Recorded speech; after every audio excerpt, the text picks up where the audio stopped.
If you love Push Black's Black History Year podcast, then you'll also love 2-Minute Black History. In only 2 minutes, you'll hear little-known stories about our people and reclaim the knowledge we need to take action and advance our community. To move towards the future, you've got to look to the past. Learn the history you didn't get in school. Tune in to 2-Minute Black History, right here on the Black History Year feed or wherever you listen to podcasts. Coming up, Michael Ralph on the legacy of Ida B. Wells and the history of civilian-led investigations on this episode of Black History Year.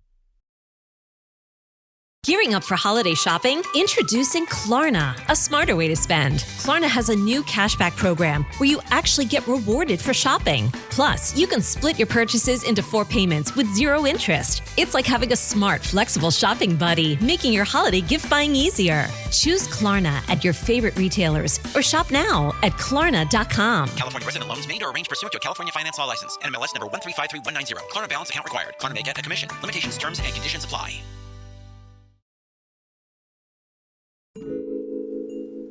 Whether it's changing our profile pictures, using hashtags to support issues, joining online communities around those issues, encouraging others to join causes, or finding protest locations, the culture believes in social media platforms to make our voices heard.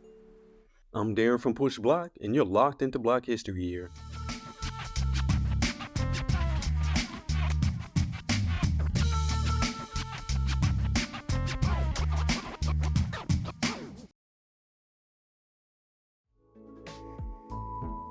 Have you ever used your phone to record an act of racist violence like police brutality or harassment? Chances are, if you're Black, you've not only recorded events, but you've also uploaded them to social media. But what is it about social media that makes us much more likely to use it for social justice? Helping us think through all this today is Michael Ralph, author, interdisciplinary scholar, and digital activism expert. His work spans all things digital and Black, and he's here to help us keep our algorithms in check. His most recent work, Before 13, is a graphic novel exploring the nuanced friendship between Ida B. Wells and Frederick Douglass, and how their work impacted the 13th Amendment and its effect on enslavement and incarceration today. But first, some history with Lilly.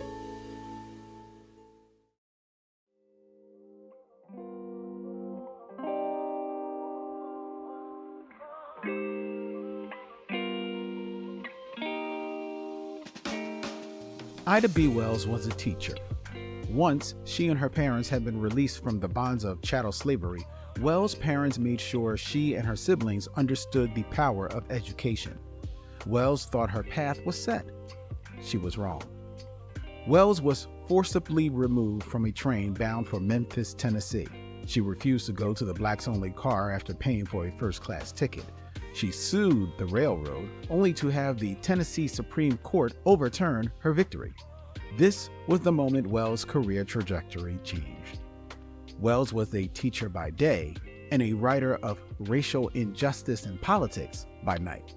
As her articles flourished, her teaching career disappeared. Still, she continued to write and speak out on racial injustice. What happened next made her the legend we know now. When an angry white mob lynched Wells' close friend Thomas Moss, she was incensed. She called the angry white mob out directly, then traveled the South, investigating and reporting on the realities of the lynchings of Black men. Ida B. Wells was a teacher, just not a traditional one. She taught the Black community the truth of racial injustice and lynchings through her writing. And there's another truth. Whenever Black liberation calls, we must answer. The possibilities are endless. What's up, fam? Before we dive into the episode, I have one small favor to ask. Please spread the word about Black History Year on social media. Podcasting is competitive, y'all, and the best way to grow is through your promotion. You can shout out this episode or share one lesson from it you found super interesting. Just tag us at We Are Push Black on Instagram and TikTok so more folks can access the Black history they didn't teach us in school. Your support means the world to us, and your minute of effort makes our hours of work worth it. So thank you, fam. Now, let's get into the show.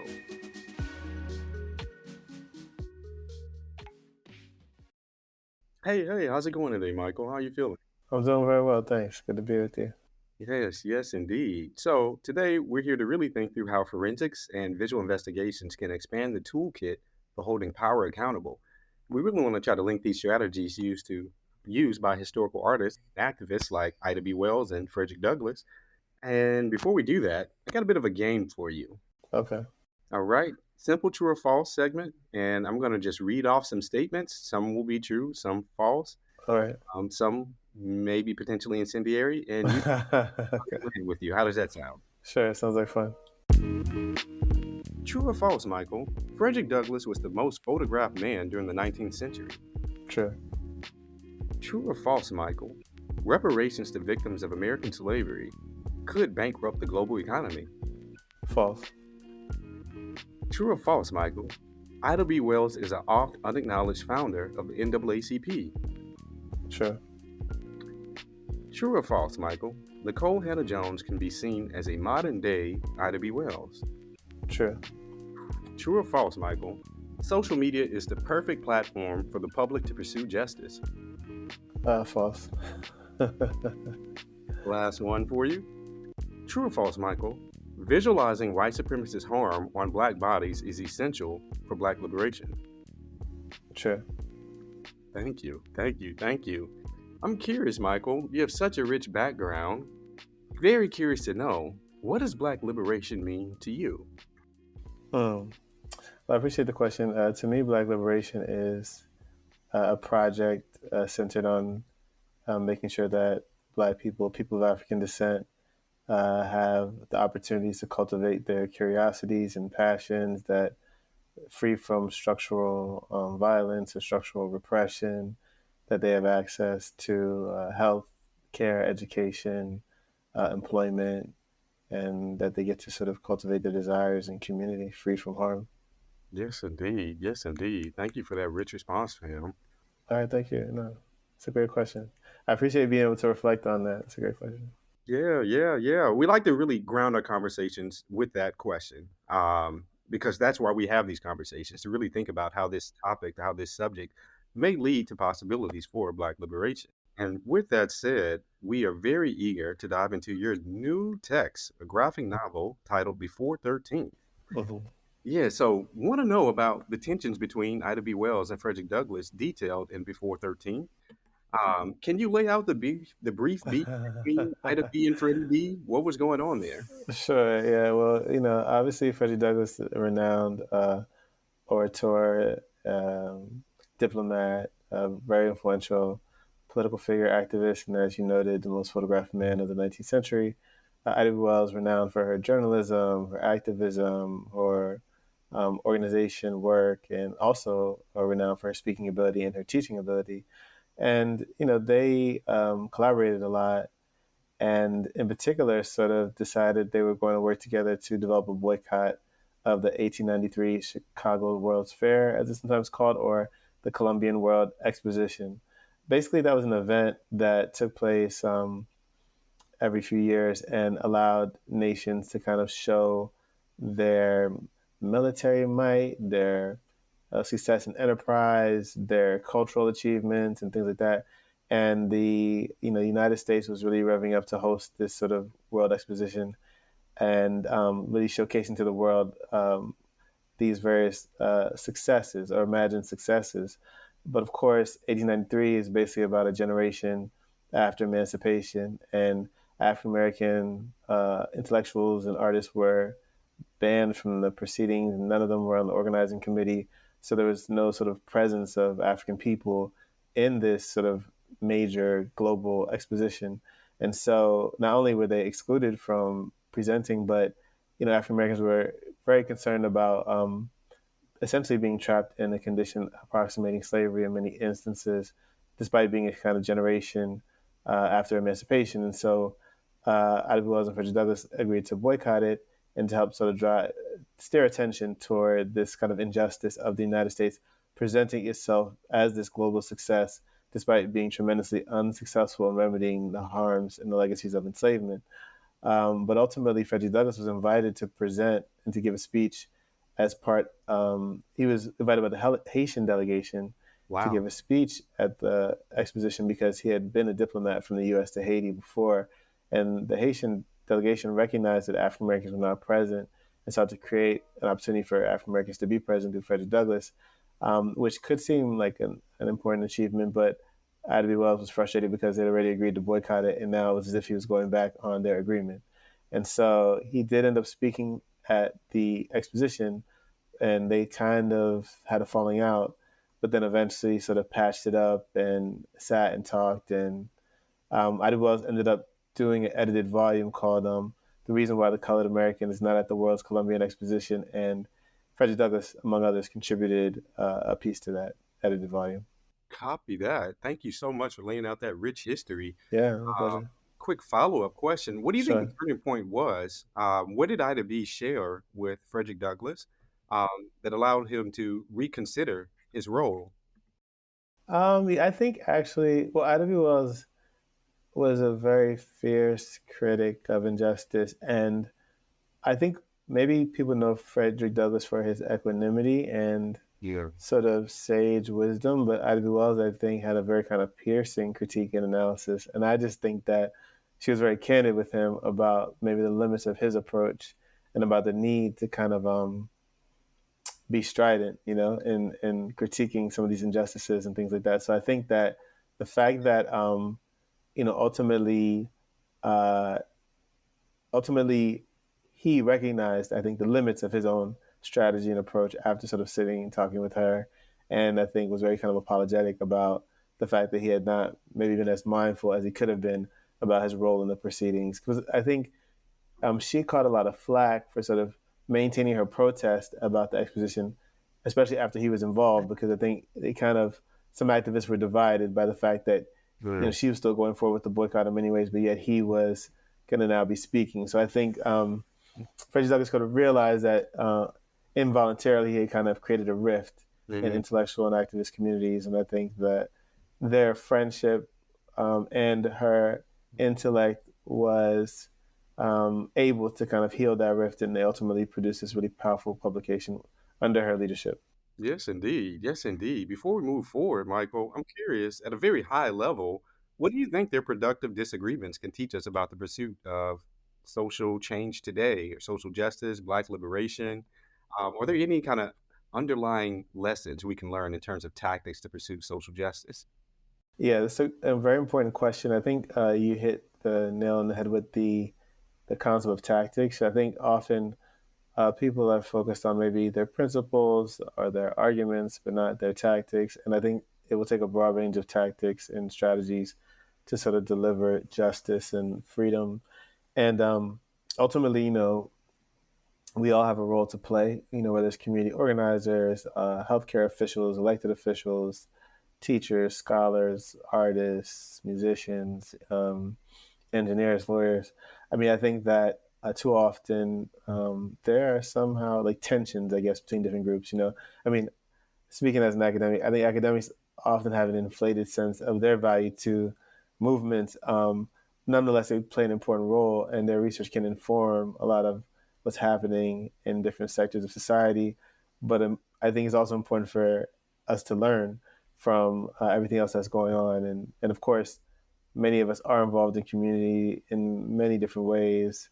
And some of us even have practical expertise that's beneficial to liberation struggles. So I think it's just very important to kind of try to have discernment and self-awareness and understand what you do best, and also how you can learn from others by being in community when they have expertise that you don't have. Absolutely. Absolutely.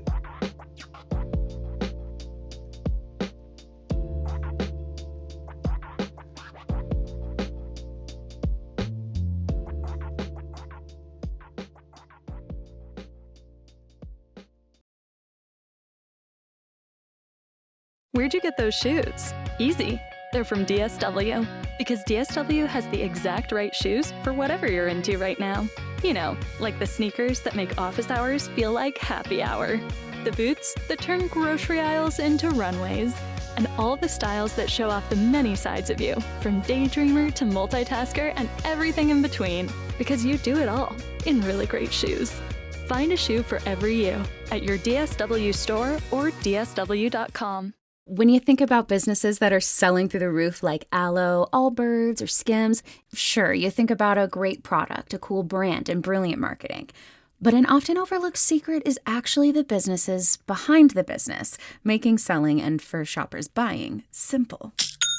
For millions of businesses, that business is Shopify. Nobody does selling better than Shopify, home of the #1 checkout on the planet, and the not-so-secret secret, with Shop Pay that boosts conversions up to 50%, meaning way less carts going abandoned, and way more sales going. So if you're into growing your business, your commerce platform better be ready to sell whenever your customers are scrolling or strolling on the web, in your store, in their feed, and everywhere in between. Upgrade your business and get the same checkout experience as business powerhouses like Aloe, Allbirds, and Skims. Sign up for your $1 per month trial period at shopify.com/Odyssey Podcast, all lowercase. Go to shopify.com /Odyssey Podcast to upgrade your selling today. Shopify.com /Odyssey Podcast. Okay.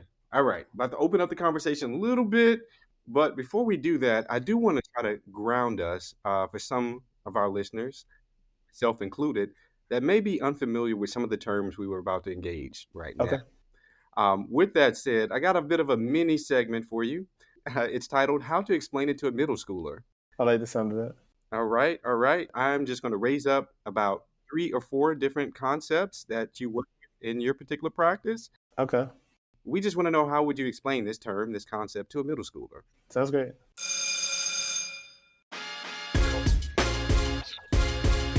All right. First up, capital. Capital. I think capital is like privileged access to an asset. Like really what capital is saying that someone has access to this asset, meaning no one else has access to it, you know? I mean, we often think of capital as something valuable, but really it's the power to deny other people access to it while you have a particular kind of claim to it. Ooh. Forensics.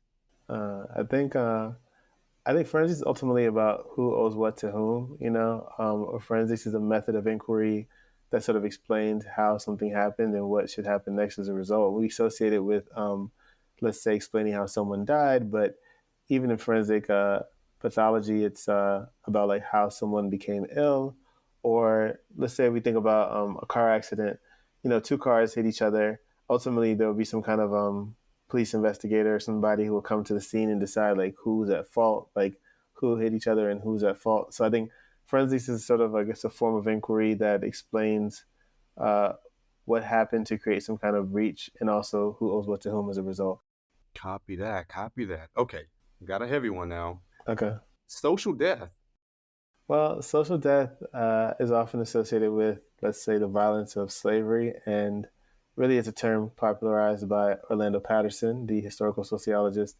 And his argument is essentially that slavery is a form of social death, and that as a result of legalized enslavement, it kind of functions by denying people kin ties. And to the extent that kin ties allow you to feel powerful and whole and connected in this world, slavery creates a kind of social death where you're denied access to kin ties and really kind of alienated and subject to extreme violence without the supportive community. So I guess social death is essentially being alienated from kin and relations and being subject to violence without supportive community. Oh, okay. This leads us right into the last one. Convict leasing. Okay. Maybe the easiest way to think about convict leasing is private prison labor, but really it's about sort of the idea that an incarcerated person can be rented out, or you know, a prison can be rented out to a business person and be run as their own private business. And we often associate it with the 13th Amendment, and in particular with the exception clause, saying that someone cannot be legally enslaved unless they're first convicted of a crime, which now I think we understand that means, in a sense, someone can be legally enslaved as long as they're convicted of a crime. But I think convict leasing is essentially that sort of legal practice of leasing an incarcerated person out to a private sort of business. Copy that. Copy that. Okay, thank you so much for indulging us, Great Michael. questions. I appreciate that chance. Often we use these terms and we have a kind of implicit understanding of them, but it is a bit challenging to try to define them for other people. Yeah, yeah. Let's see if we can illustrate these terms a bit more through the lens of Ida. How was Ida involved in forensics? Yeah, I mean, I think she's really a early pioneer of forensic inquiry in the sense that, I mean, she's doing really innovative work with data and statistics, looking at sort of the impact of lynching on African Americans, but also on U.S. society more broadly. The way I think about Ida Wells' contribution, when I was in graduate school, we read work by this French sociologist, Emile Durkheim. He wrote a book called Suicide, and he was saying, a suicide looks like an individual act, but actually when you look at suicide, it shows up in patterns sometimes. Like suicide takes off in a certain society or it dies out in a certain society. And so while an individual takes their life and they think of it as a solitary act, there's a structural dimension to suicide. And I think Ida B. Wells is saying the same thing about lynching. Lynching looks like a hate crime. It looks like this one person decided to kill this other person, but it actually has this structural pattern. Like, why do lynchings take off in a certain moment? And why do they die out in another moment? And why is kind of society, why does something like mob rule, she talked about it in her book about New Orleans, mob rule, what are the structural features of mob rule? Mob rule, it could look like just a kind of an angry racist, but actually mob rule is tied in with law enforcement. It's like it's sort of enabled and supported and encouraged in a sense by law enforcement. The kind of people in the mob are essentially saying that they're doing something that they think law enforcement is doing but not doing enough of, or they're doing things law enforcement is trying to do but can't always do. There's this structural dimension to it. So I think in terms of forensics, Ida Wells really helps us understand how to think about inquiry, like what is causing death, what is causing harm. And she's kind of putting together a very sophisticated argument about it, like using newspapers, using interviews, using analysis of crime scenes. I sometimes think of Ida Wells as a kind of even theorizing ballistics, because when she talks about like Robert Charles, who was on the run from the police and ended up being in a shootout, she talks about literally like accounts of where the bullets were going and where he was standing and where the police said they were versus where they actually were when they were shooting at him. So I think on many levels, she was kind of pioneering a lot of sophisticated analysis of forensics, for sure. Absolutely, absolutely. I'm wondering, Michael, if you could just speak to some of the risks and dangers Wells had to endure in doing this work. Yes. Well, I often think that to do innovative scholarship, it takes a lot of bravery. I mean, one, because you're going to encounter opposition from your peers or from publishers. But for Ida B. Wells, I mean, she takes bravery to another level because, I mean, her life was endangered. Like some of the work she published, people ransacked the printing offices where she worked and were chasing her and wanting to kill her because of the injustices she was exposing, by sort of pointing to the people behind certain kinds of lynchings and certain kinds of racist acts. Her own life was endangered and she sometimes had to flee before sort of violent mobs could get to her.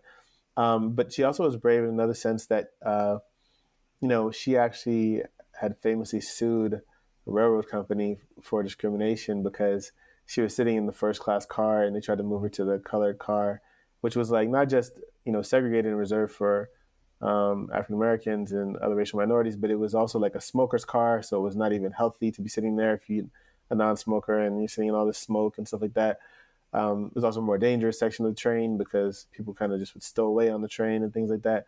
So, she sued them in court and successfully won in her initial lawsuit for discrimination. And ultimately she lost on appeal. But just having the kind of wherewithal and insight to sue a railroad company, even as, an oppressed minority in the U.S. And also, I think her lawsuit was one of the first lawsuits against a railroad more broadly, and just realizing that lawsuits are an effective way to try to get justice was really perceptive because later, at the height of the civil rights movement and after what we think of as the official end of the civil rights movement, a lot of injustice was remedied by lawsuits. Like it wasn't always that, and it wasn't usually probably that companies had a change of heart or a change of perspective, but they didn't want to face multi-million-dollar lawsuits. Sometimes that's what made them desegregate. So I think Ida Wells was very perceptive in realizing that, civil litigation had the power to kind of transform social structures. Ooh, ooh, yes, indeed. Yes, indeed.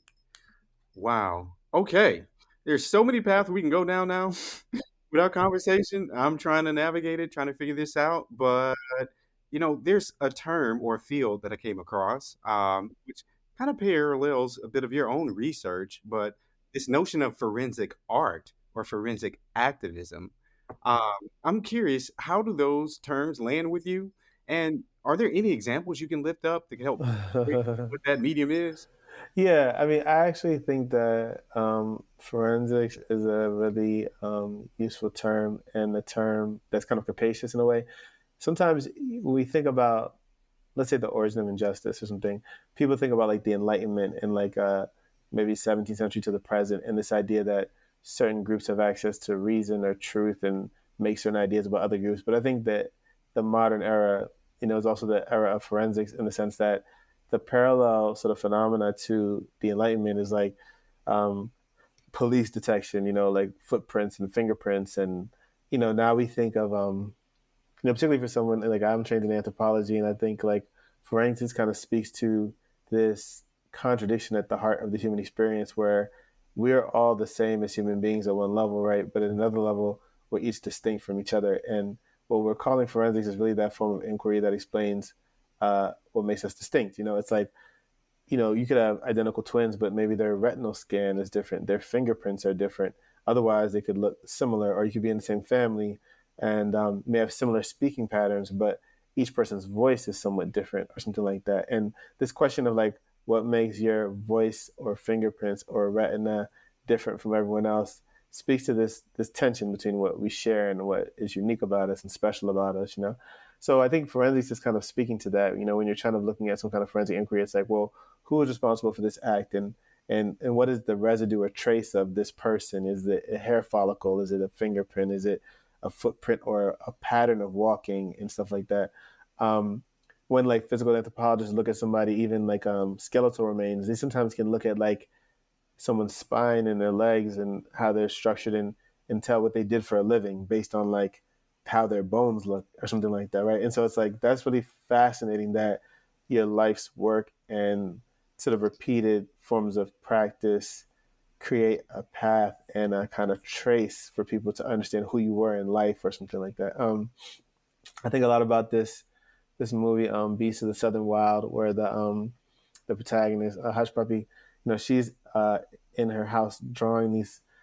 She's a child, like 5 or 6. She's drawing these paintings, and she's like, one day they're gonna find these things, and they're gonna know that Hush Puppy was here. And it's almost like she's like putting her mark on the world. So when you think about forensic art, I think of like, what is that form of art which speaks to your unique trace in the world? Or there are artists who've taken like hair follicles and then kind of reconstructed how someone looks from that or something. And so I think forensics is a very interesting concept. I also would say like, we live in an era, and one of my books, Forensics of Capital, I'm very interested in sort of like how someone's profile, which they think of it as maybe a social media profile, in a sense could be like a credit profile or like even a forensic profile, because it's like, if someone's accused of a crime, the first thing that police will do is like look at their social media and like, okay, is there evidence of criminal activity? So it's like that profile that you thought of as just who you are and what you like to do becomes a forensic profile of sorts. But someone else could say, well, what does that person do for a living? And look at who your friend is and try to discern your kind of net worth and your community from just who your friends are and stuff. And so like that's also a kind of credit profile in a sense. Or like, being able to borrow money kind of has to do with what demographics and communities you're a part of or excluded from.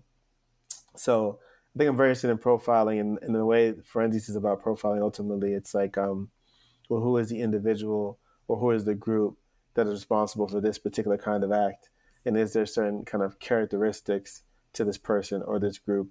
And, can we understand certain patterns of this person or this group? So in a way, I think, for whether it's art or anything else, I think we're in an era where profiling is kind of central to how we organize our lives, right? Like even your shopping on online sort of businesses and things, there's a kind of algorithm or metadata these companies are collecting about your preferences, like what you like to do, what you're interested in. And they'll kind of send you things they think interest you, right?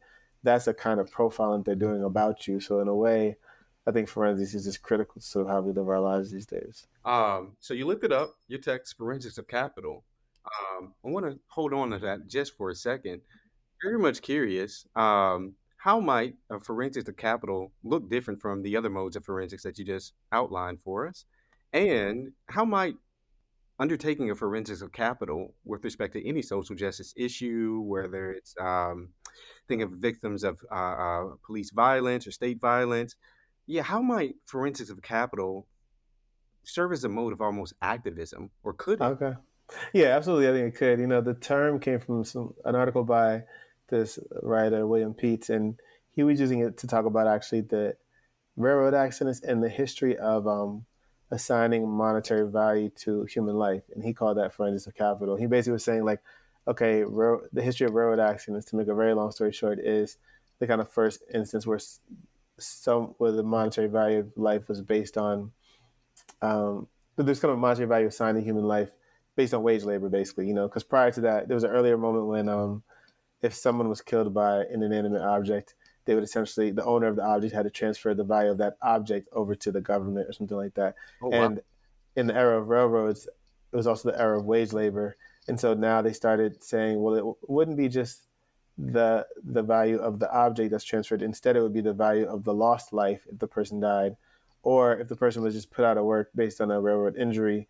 We do the value of the amount of work they missed, and that would be based on calculating the wages they missed. And so Pete's called that operation the forensics of capital. And so for me, that was interesting to think about, because we could think of many different instances where a monetary value is placed on someone's life. Like it's kind of unfortunate, right? Because we don't like to reduce someone's life to a monetary sum. But at the same time, if we lost a loved one, whether it's to police violence or a car accident or some kind of other fatal accident, we'd often want a settlement. Like, we'd say, like, okay, this person had dependents, they had children, they had parents who they looked after. And so, like, this family's now missing out on this income, or on this projected future income. And so, that forensic operation is often used to determine how much the family should be compensated. Sometimes it's like a life insurance policy, right, where it's based on projected future wages, minus someone's kind of medical history. Other times there's these fatal accidents like 911 or Deepwater Horizon or Boston Massacre, Boston Marathon bombing, something like that, where this event is like, okay, a tragic event, unexpected event, someone was harmed or killed, and now they have to come up either with some kind of fund to compensate the victims, or in the case of the Deepwater Horizon oil spill where BP was responsible, they had to put forth money to then compensate the victims. But either way, this idea of forensic capital, I appreciate you asking. I think it can be used as activism, because the question on the table is like, well, how much is owed and to whom? And if it's the case of a corporation that was negligent, how much should they have to be penalized or punished for their recklessness? Like Deepwater Horizon, that oil spill caused untold damage to the Gulf Coast sort of ecosystem, right? Like, we're still dealing with the repercussions of that oil spill today. So in a sense, that few $1 billion that they put forth was a very modest sum in the grand scheme of things. So I think it's very important for activism to sort of hold corporations accountable. I think there's nothing more important than accountability. And I think that this form of accountability you're referencing is about sort of making sure that people pay what they owe. Absolutely, absolutely. Okay, just one follow up on this, and I'm struggling to figure out how to even form this question. So I'm from Louisiana. I remember exactly where I was when the BP oil spill first was reported, at least. Wow, yeah. And I remember, like years after its effect on our whole seafood culture, culinary, all that, right? Yeah, absolutely. Had the opportunity to work on a documentary for fishermen who had lost their livelihood because of this, right? Oh, wow. And the thing that they stressed was that it wasn't just the money, the capital that was lost. It was like a way of life. Absolutely, yeah. I'm wondering, how do we even think about value outside of our kind of capitalist regime or tying it to capital? And when we think about what's owed, now we're going to talk about reparations in a second, but just staying with the oil spill, when we think about what's owed, how can we think about that just beyond monetary value?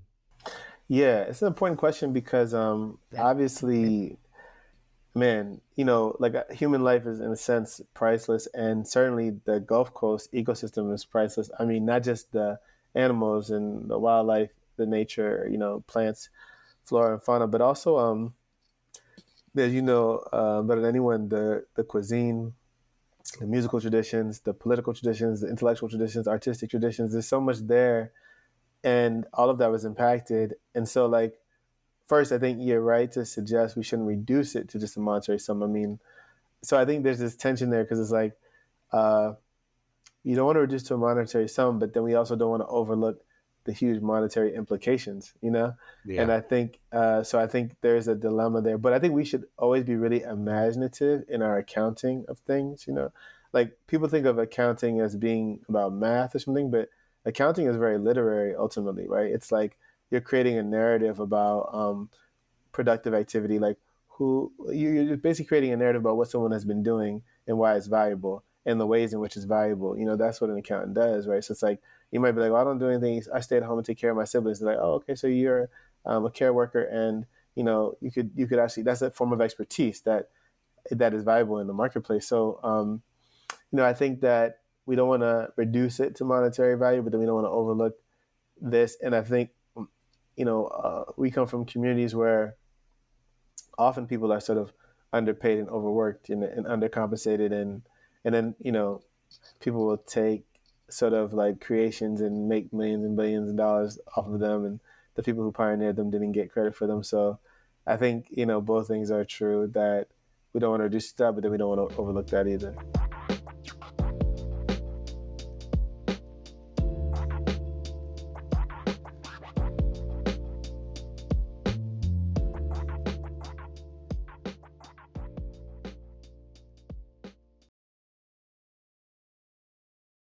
Why get all your holiday decorations delivered through Instacart? Because maybe you only bought 2 wreaths, but you have 12 windows. Or maybe your toddler got very eager with the advent calendar. Or maybe the inflatable snowman didn't make it through the snowstorm. Or maybe the twinkle lights aren't twinkling. Whatever the reason, this season, Instacart's here for hosts and their whole holiday haul. Get decorations from the Home Depot, CVS, and more through Instacart and enjoy free delivery on your first 3 orders. Service fees and terms apply.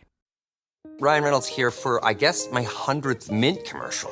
No, don't. I mean, honestly, when I started this, I thought I only have to do like 4 of these. I mean, it's unlimited premium wireless for $15 a month. How are there still people paying 2 or 3 times that much? I'm sorry, I shouldn't be victim blaming here. Give it a try at mintmobile.com/save. Whenever you're ready. $45 upfront payment equivalent to $15 per month. New customers on first 3-month plan only. Taxes and fees extra. Speed slower above 40 gigabytes. See details. All right. Got another game for you if you indulge. Okay, cool. Yeah, I'm down. This one is a simple word association game. I'm just rattle off some names, some concepts, some words, and you just let us know whatever word pops up in your mind associated with that. How does that sound? Sure, sounds good, yeah. Okay, first up, alternative fact. Shenanigans. Okay. Next up, WikiLeaks. Path breaking. Breitbart. Snake oil. 1619. Revolutionary. Black Twitter. Undefeated. Yes, indeed. Hashtag. Illuminating. All right. Abolition. Courageous.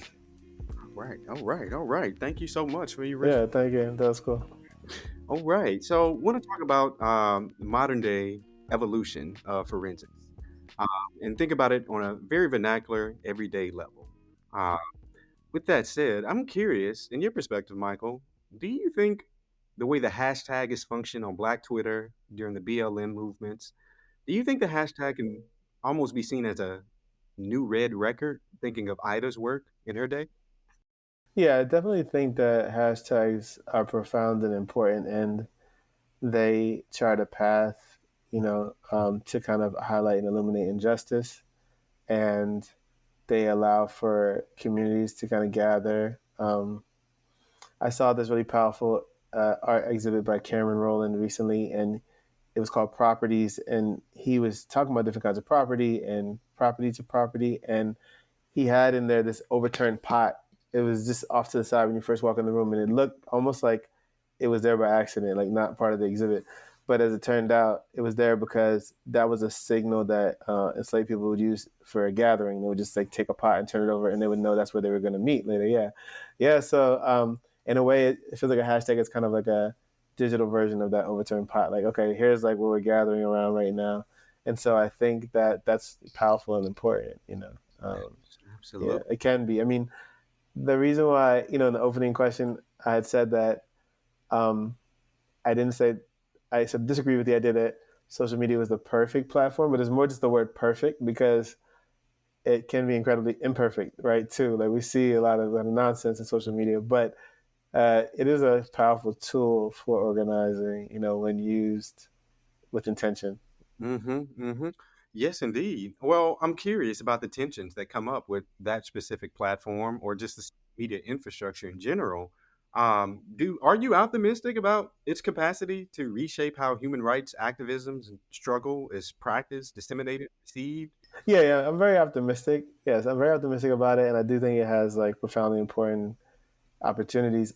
I think that the key is that there's a difference between sort of advertising and mobilizing, or there's a difference between sort of like popularizing something and mobilizing. So I think just because you have a bunch of followers and you post a bunch of content doesn't mean you're transformative, But there is the opportunity through who you're in conversation or community with to have a meaningful conversation, and you could be an important voice, and you could channel your efforts and your resources in a powerful direction. But I do think ultimately it's about mobilizing, And so sometimes that is both online or offline, and some kind of combination. Inevitably, people will talk about how people don't really join movements; they kind of join people, So sometimes it's like if you're the kind of person people want to join, then you'll be influential, and you can use that influence to be transformative. But I think a lot of people are misled by the idea that, just because you're popular, you're influential or transformative or something like that. I mean, sometimes I see these some influencers, and I'm sort of wondering, like,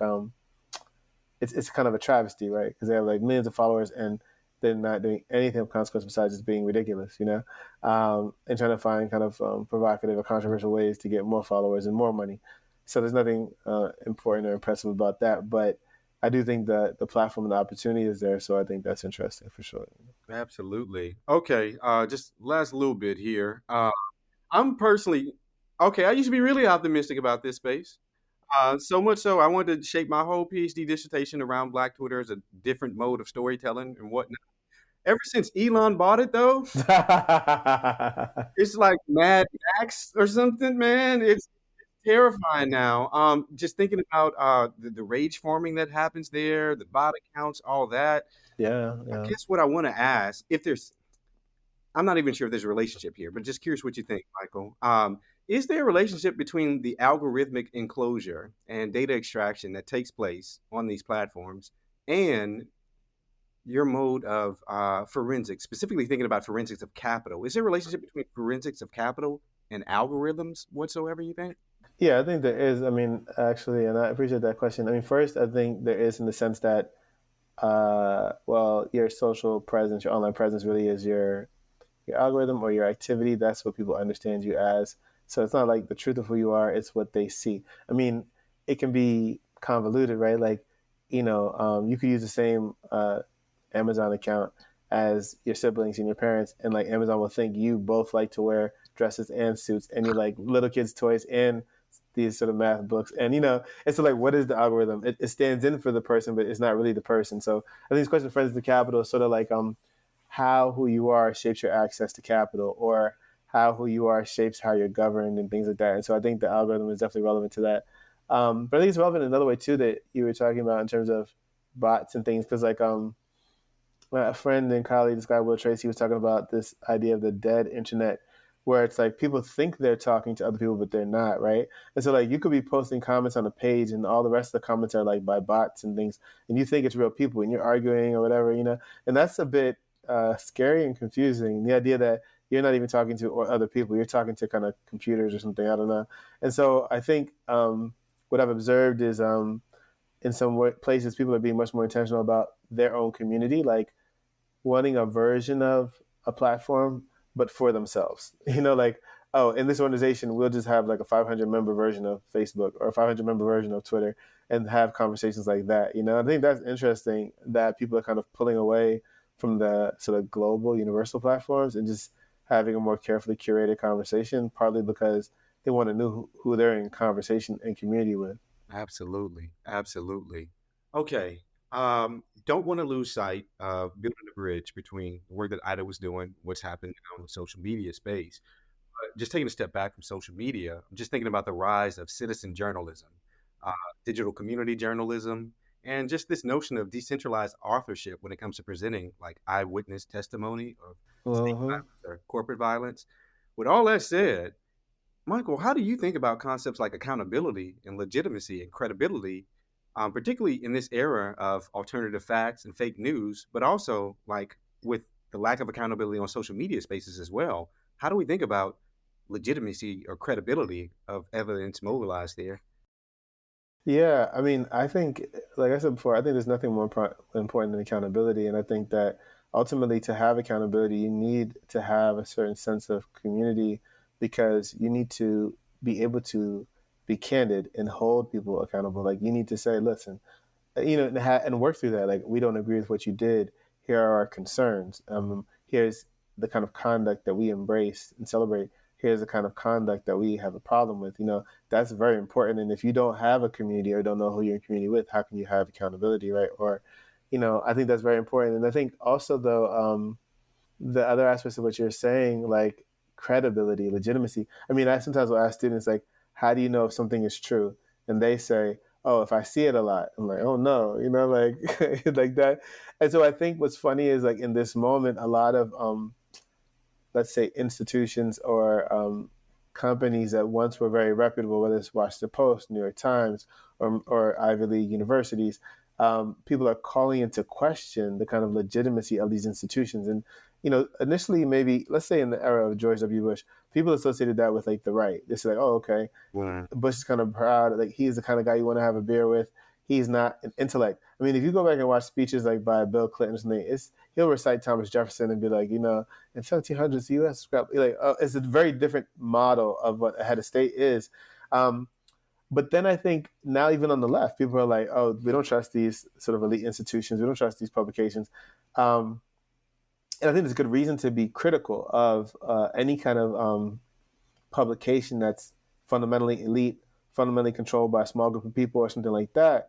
But I think that we still have to have a way of establishing credibility, legitimacy, and we have to be attentive to how we think about evidence. So Yeah. like, how do we decide that we agree with how you use evidence? I mean, for all the concerns about the academy, that many of which are justifiable, the reason why you have something like an academy or scholarly debate is precisely to be able to talk about evidence and to say, like, we will agree on these uses of evidence and don't agree on these other uses of evidence. Like, people have a right to what they choose to believe, but the premise of a scholarly debate is that we will talk through this evidence and we will either sort of agree with or disagree with how you use evidence. At the end of the day, people can decide what they want to believe anyway, but I think if you want to have an intellectual or scholarly argument, then it is important how you use evidence. I mean, that's what the basis of a scholarly debate is. But you have people who sort of want to be loud and wrong and want to be understood as right, but don't care about how they use evidence. Yeah. Can't talk about their methodology or, even their approach. And so I think that's curious. At the very least, we could say, like, if you don't want to be clear about what evidence you're using and why, then we can be clear about not paying you any mind. Like, if you just want to say whatever you want to say, then I don't have to listen to you. No, but if you're making a claim based on evidence, then maybe I am forced to listen to you.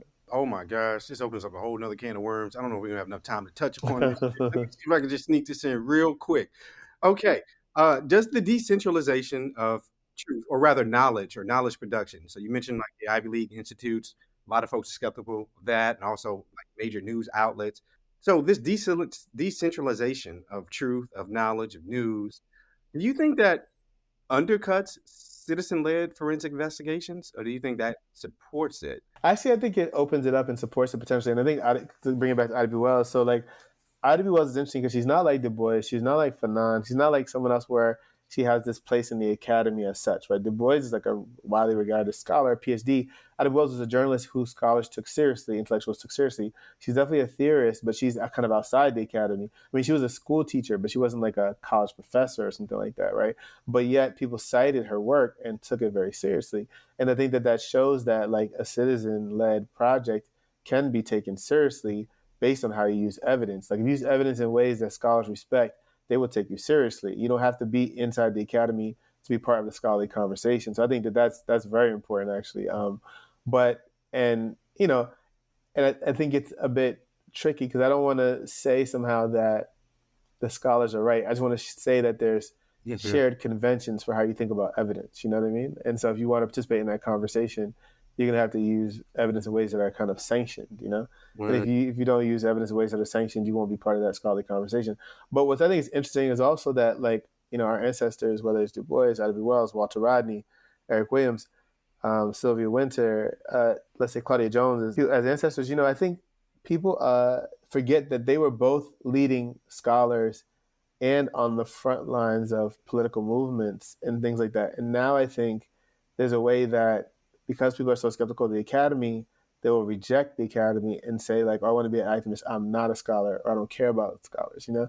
And I think that, like, there was a time when, like, the leading scholars were on the political front lines as well. And there wasn't that choice. You don't have to make that choice between being rigorous and being dedicated to a political struggle. So I think I'm always impressed with people who maintain a high level for their political commitments and a high level for rigor, rather than people who are saying, like, yeah, I'm not really a scholar, I don't care about my scholarship, I'm an activist or something like that, you know? Yeah. Or, you know, I don't see why you have to choose.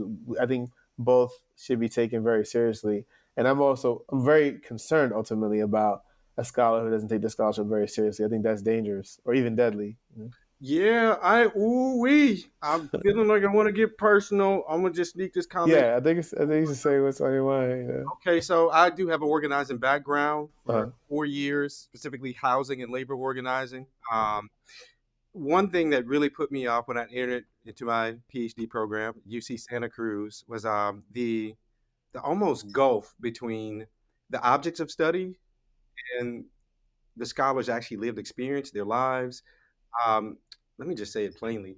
I really do kind of have beef with some scholars who look upon social justice issues as just an object of study with no intentions for their research to mitigate that crisis, to address it, to intervene.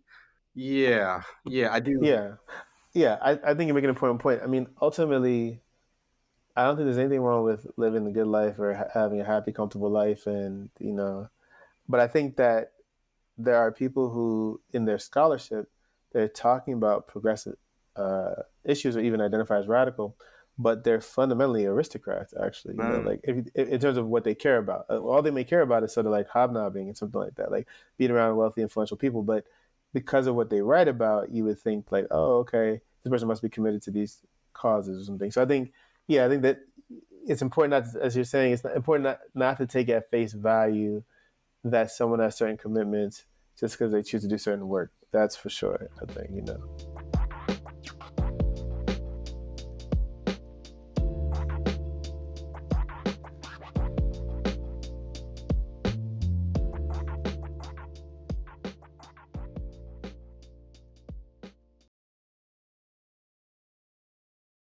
Blinds.com is kicking off the savings early with Black Friday mega deals all month long. A Blinds.com design expert can help you make the perfect selection on your schedule. We can even handle everything from measure to your whole home installed for just one low cost. With over 25 million windows covered, Blinds.com is the #1 online retailer of custom window coverings. Get up to 45% off site-wide, plus premium doorbusters and a free professional measure. Now at Blinds.com. Rules and restrictions may apply.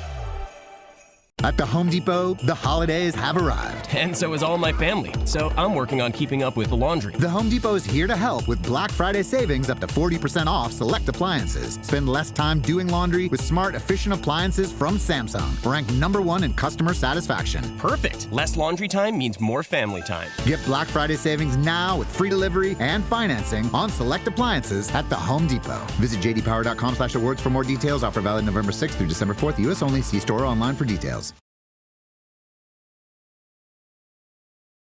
Okay, about to toss a grenade in the conversation. Okay. Earlier, during the True or False segment, you mentioned that the visualization of white supremacist violence on Black persons, Black communities, actually is essential for moving towards Black liberation. Um, I would most likely agree, but let me just see if I can find some counterpoints here. Yeah. I'm Please do. curious, Michael, do you think this almost libidinal desire for images of violence on Black bodies actually has become counterproductive when we think about sharing just witnessing of violence on Black people? Let me just say it more simply.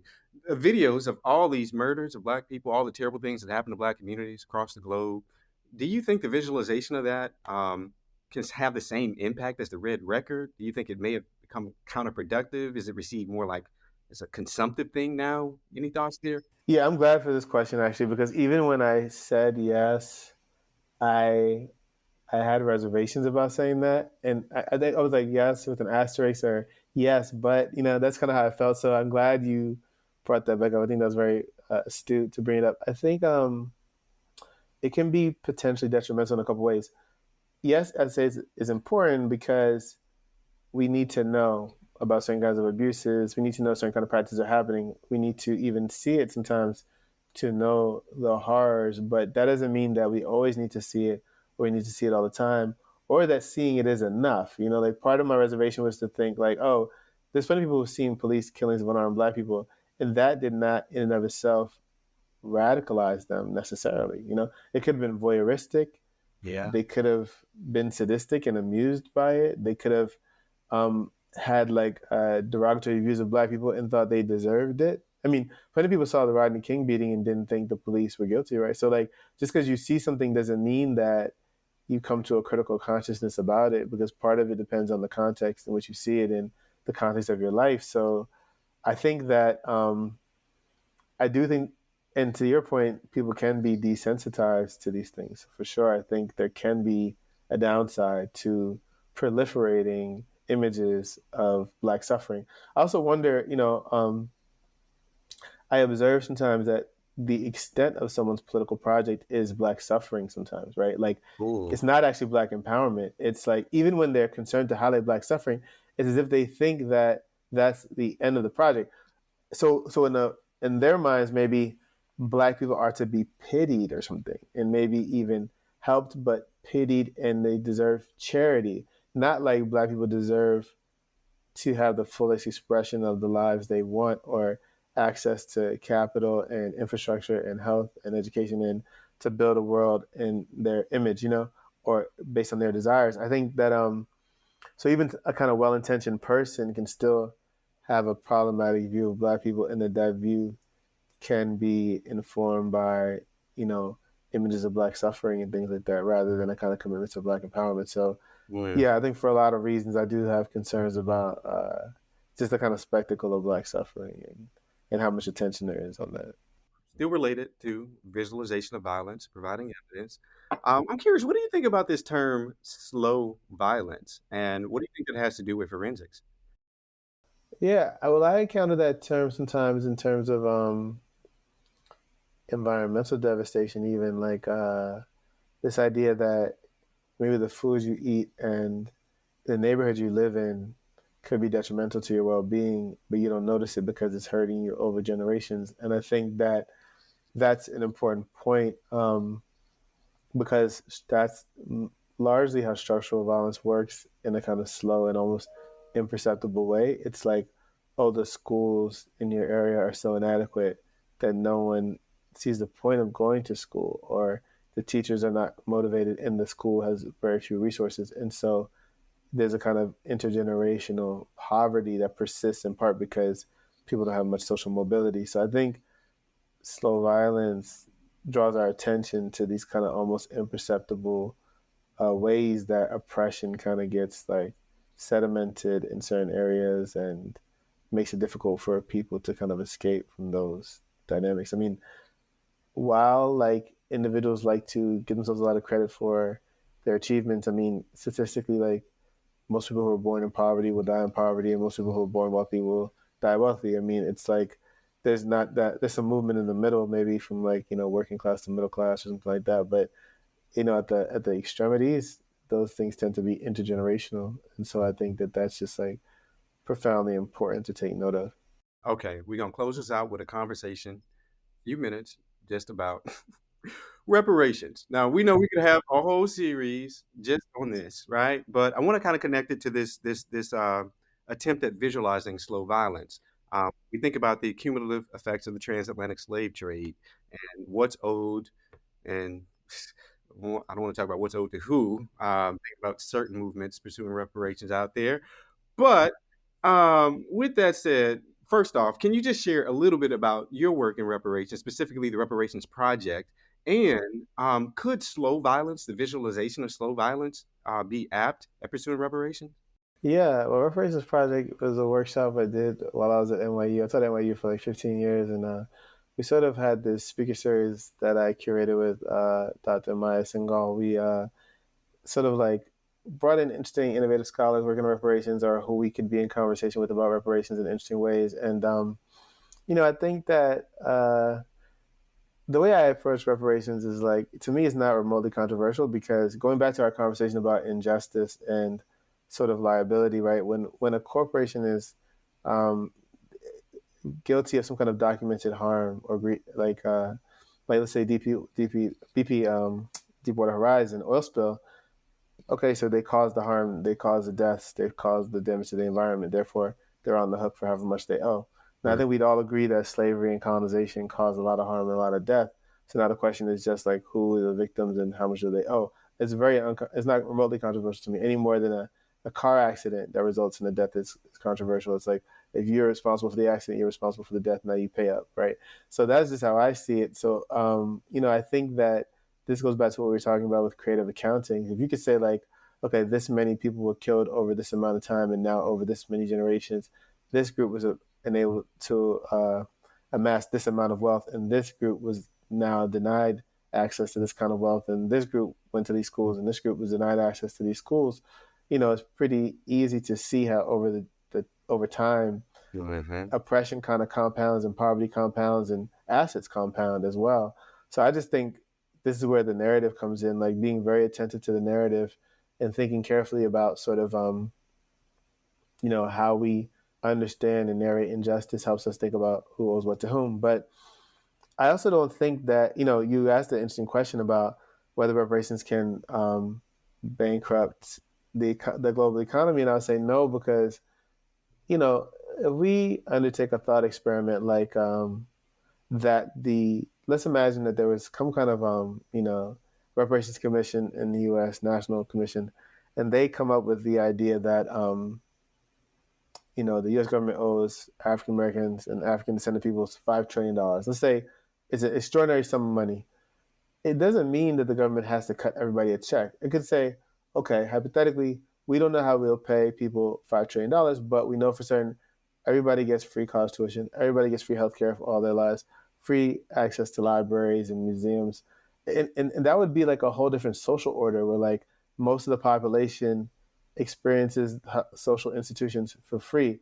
Or maybe you say like, okay, it's not just restricted to Black people. Now the U.S. government has to pay X amount for healthcare, make healthcare free, or universities free, or whatever, because the government owes so much to people. Now we're talking about a whole different social system based on giving people access.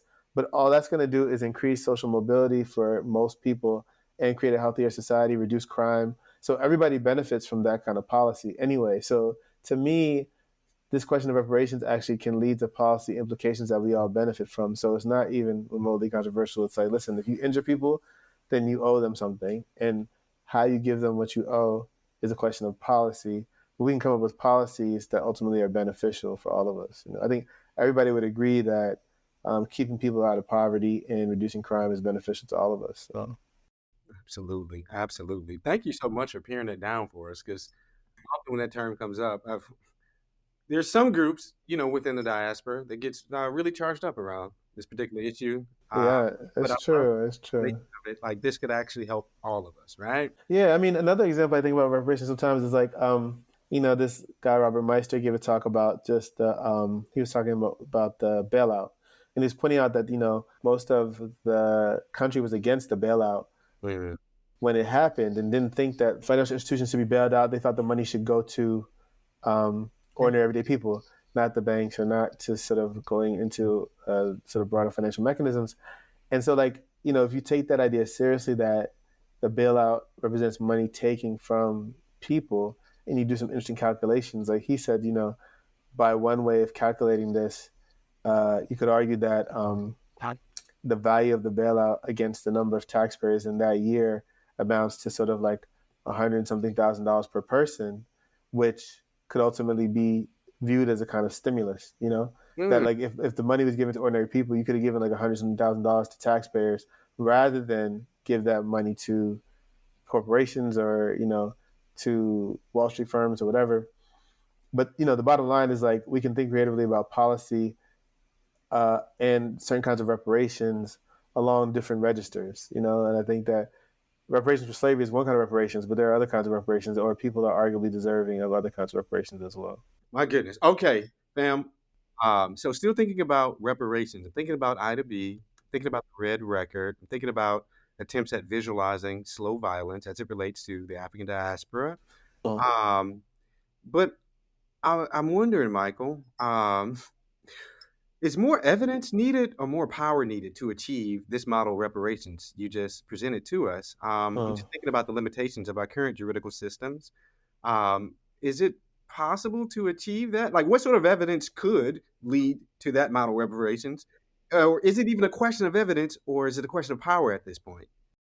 It's always a question of evidence, but it is mostly probably a question of power at this point. I think you're right.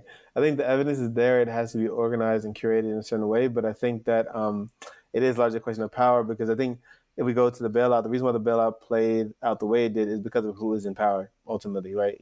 I think that if the power configuration looked differently, how the bailout played out, if there was a bailout at all, would have looked differently as well. So I think, yes, that's a great point. Or a great question. It's ultimately a question of power, because it takes power to keep people accountable, right? That structure of accountability is about power. It's ultimately like, can you hold someone to task? Can you do you have leverage over someone or some entity, right? To be able to make sure that they pay what they owe and that they do what they say they're supposed to do, or that they make amends for their wrongs or something like that. So I think that it is a question of power, and that power takes extraordinary effort to build and to sustain, and it takes a lot of coordination also to achieve power in that way. Absolutely. Okay. For those of us listening who are very much intrigued around this form of activism, civilian-led investigations, journalism, forensics, all inspired by Wells's legacy, what would you say to them to further that work today? I think that to further that legacy, it just means to be as careful in documenting injustice and as imaginative and theorizing how to narrate it and showcase it, and as dedicated in sort of building coalitions and organizing and mobilizing people and with people. I mean, I think that that's really the legacy. It's like often I guess we think about major social problems and major ills, but actually there's always an opportunity to kind of start where you are and to make a difference where you are. And you can start with the smallest injustice, like equal pay in your own firm, or like helping educate young people in your own community, or, helping organize workers, or sort of being a voice for workers who are facing all kinds of unjust pay mechanisms and things nearby, right? I think there's like a lot of work to do just nearby. And then I think that to your point before, doing that kind of organizing work can help shape the scholarship on those topics.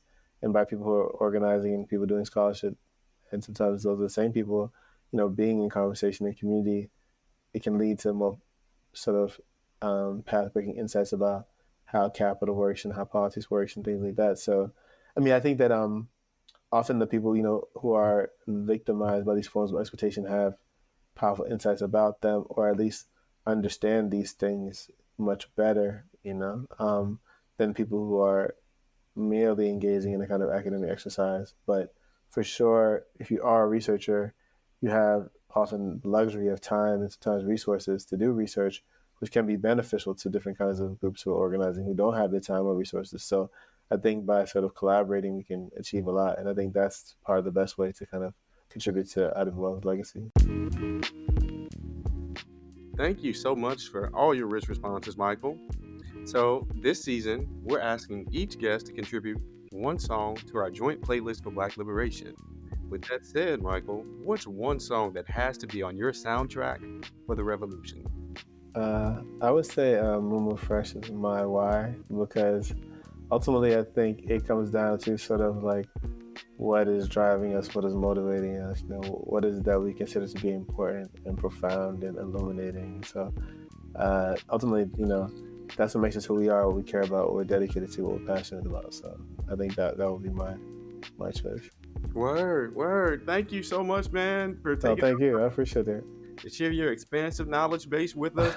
No, thank you for being so generous. I appreciate that. Yeah, no doubt. Folks, please check out Before 13th and also Forensics of Capital. And thank you again, Michael. We hope to have you on in the future. Thank you.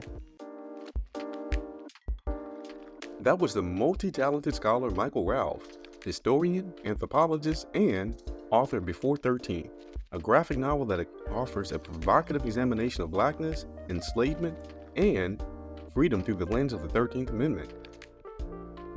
And remember, we have to show up for each other until all of us live free from the exploitation of our bodies, minds, and spirits. If you ain't all right, we ain't all right. What do y'all think? Let us know in the comments at Push Black's Instagram, TikTok, and YouTube pages. Find us and tag us at We Are Push Black. And if you found this conversation valuable, don't forget to share this episode on your social media too. Until next week, be free, you're living in history. At Push Black, we agree with Marcus Garvey when he said, a people without knowledge of their past history, origin, and culture is like a tree without roots. We believe telling empowering stories on Black life and history can build a more liberated Black future. Being here with us lets us know you probably feel that's important too. You matter. Your choice to be here matters. It lets us know that you value this work.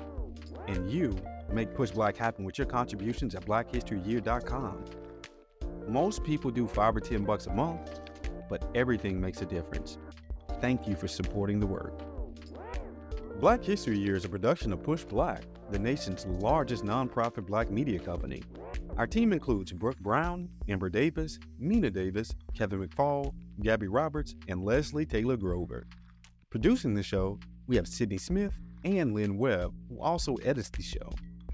Black History Year's executive producers are Lilly Workneh and Julian Walker. And I'm your host, Darren Wallace.